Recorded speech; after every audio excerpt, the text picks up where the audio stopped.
मौसम सर्मा आराम का वक्त है, अच्छे खाने और गर्म जोशी का, दोस्ताना हाथ के छूने और आग के साथ बात करने का। ये घर का वक्त है। एडथ सीटवेल। सर्दियों में वो एक अच्छी किताब के गर्द घूमती है और सर्दी को दूर करने के ख्वाब देखती है। बेन आरोनोविच।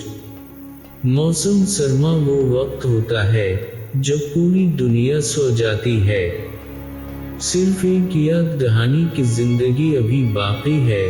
वो ठंडी है जो हड्डियों तक जा पहुंचती है। सर्दियों मौसम नहीं, ये एक जश्न है। अनामिका मिश्रा।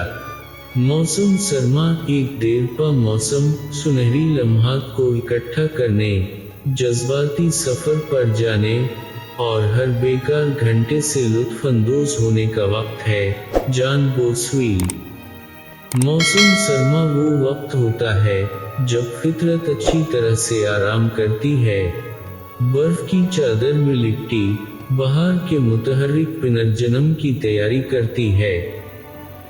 स्नोफ्लेक्स फितरत की सबसे नाजुक चीजों में से एक हैं, लेकिन जरा देखें कि जब वो एक दूसरे के साथ चिपके हुए हैं तो वो क्या कर सकते हैं। वेस्टा एम कैली।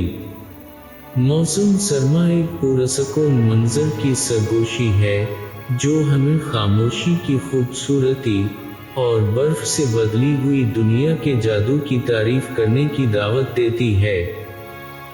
पहली बर्फबारी के बारे में कुछ जादुई बात है, जैसे कि दुनिया को एक नई शुरुआत और चमकने का एक नया मौका मिले। लिंडा लाटोरिल। मौसम सर्मा हमें सब्र, लचक और तब्दीली को कबूल करने की खूबसूरती के बारे में सिखाता है।